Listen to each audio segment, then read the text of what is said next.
Space Engineers on the Xbox One, back again, this time on my creative save using survival rules for an important tutorial on pitfalls involving the parking brake when you press Y when you're connected to a ship. There's a reason that we put landing gear, connectors and handbrakes onto our cockpits, control seats and control systems. I'm going to show you why. Let's imagine that I've just brought my little Eagle pod back from a trip over there, filled up the Century Eagle with ice, and we're ready to blast off into space. I jump out the ship, forget to lock my landing gear, but it's alright, I've locked the connector, so that's fine. I'm happy. I go aboard the Eagle.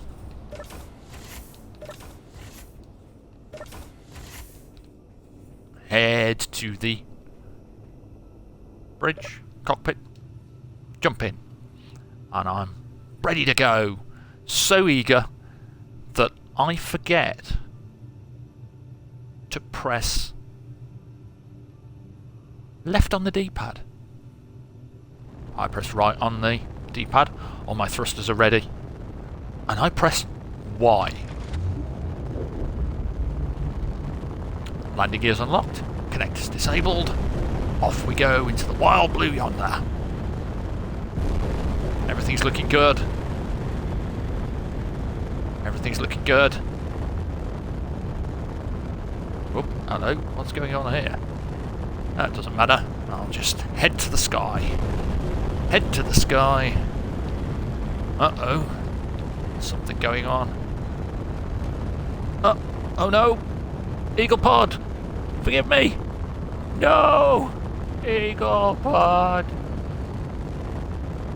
Oops. This is because if you press Y, every single connector on that ship will disengage, and sometimes it even disengages landing gear. So what we've done is we've just lost the Eagle pod.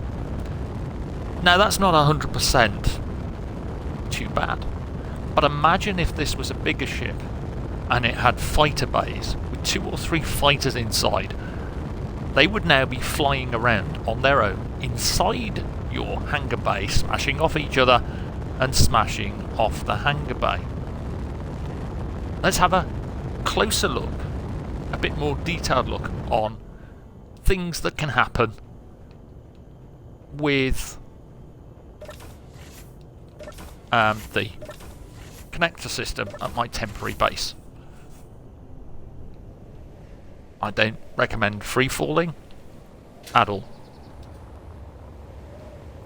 So we'll just zip across to my temporary base where I've prepared a little demonstration to show you in more detail, in controlled detail, why there's a few things you should avoid when connecting to a base or a mothership.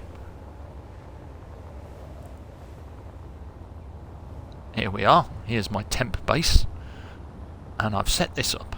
So we've got a ship there, quite happy, doing its own thing.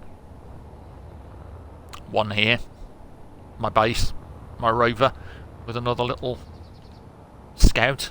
I'm going to show you a little thing as well. And to simulate a mothership, we've got a control seat.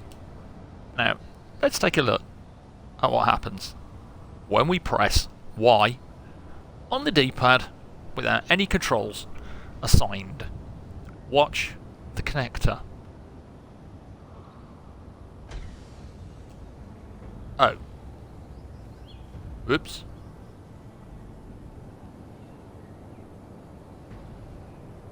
That's not so good. That's certainly not going to buff out. What happens is every single landing gear and every single connector connected to this grid changes state when you press Y. If we look up here, you'll see that's now yellow. It was green before. So if we jump back into this, press Y again, you'll see it's now green. That's one thing. To avoid it, put your connectors onto your control seat. You can do this by holding the direction you want on the D-pad, picking the connector like this, selecting switch lock, and that's on the D-pad. You can safely change the lock without changing every other connector on the connected ship. Let's just remove that. I have tutorials on how to do all this already. But there's another pitfall. One that could have consequences depending. Say you've just arrived back and you want to conserve some power on your ship. Don't hold down the right bumper and press down to turn the power of the base off, or rather the ship, because what will happen is it will shut down anything it's connected to. This includes your base. Now, while your ship's connected like this, you can turn it back on and you can turn it off. But if you forget and you unlock your ship like this, now you can't turn your base power back on.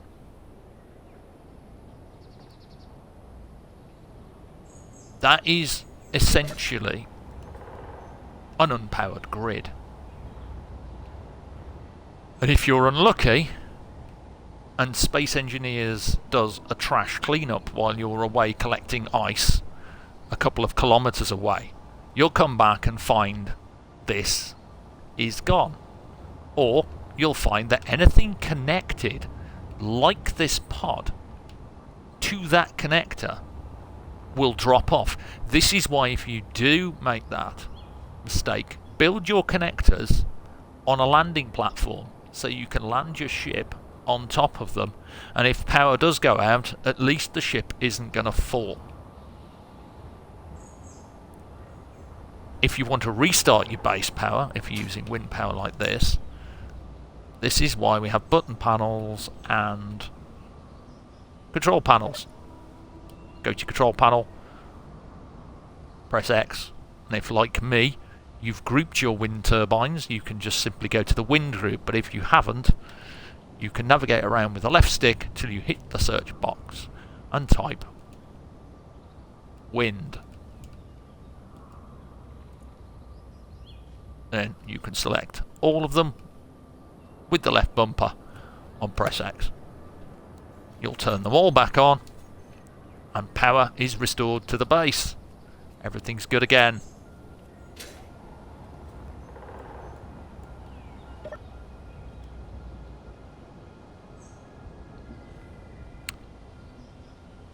But there's a problem now.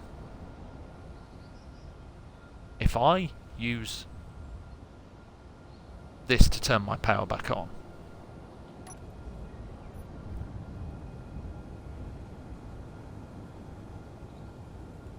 no, it worked. Sometimes it'll turn the power of the base back off. Looks like they may have actually fixed that.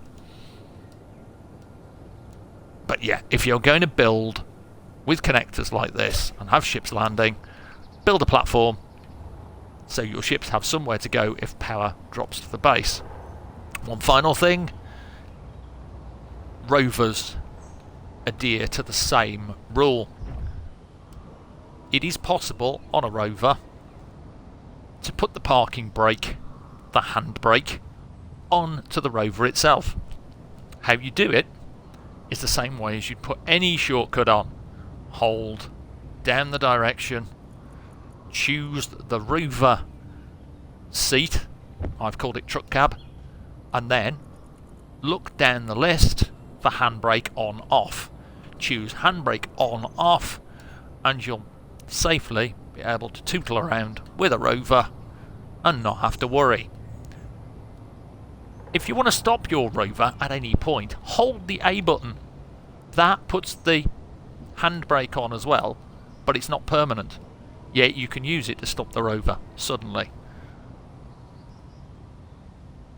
If you, however, make a mistake and you haven't locked your little miner or your shuttle's landing gear, when you're tootling around with your rover and you press Y, you'll notice something will happen.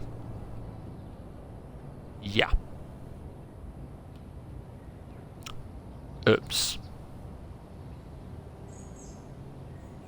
That's, again, not going to be easy to repair. So the golden rule out of all of this: put your connectors, put your landing gear, put your handbrake on your D-pad shortcuts, and you will never ever ever have to worry about accidentally disconnecting every single ship or rover connected to your base or your mothership again. Hopefully this particular tutorial and pitfall tutorial has been useful to you. Thanks once again for the support. Stay safe, take care, have fun, happy engineering. I'll see you in the next one. Bye for now.